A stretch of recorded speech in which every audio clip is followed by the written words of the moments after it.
வாங்க தட்டைப்பயிறு வடை எப்படி செய்யணும்னு பார்ப்போம். 1 கப் அளவுக்கு தட்டைப்பயிரை எடுத்து அதை 2 மணி நேரம் ஊற வைத்து கொள்ளவும்.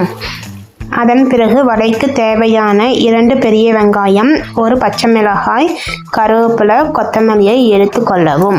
2 மணி நேரம் ஊற வைத்த தட்டைப்பயிரை கழுவி அதை மிக்ஸி ஜாரில் போட்டு கொரகொரப்பாக அரைத்து எடுத்துக்கொள்ள வேண்டும்.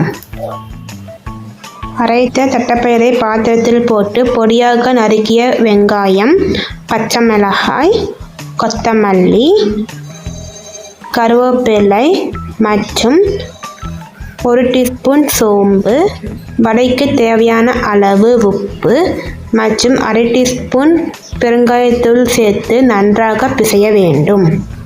கடாயில் எண்ணெய் ஊற்றி எண்ணெய் நன்றாக காய்ந்ததும் பிசைந்த மாவை லேசாக தட்டி எண்ணெயில் போட்டு எடுத்து கொண்டால்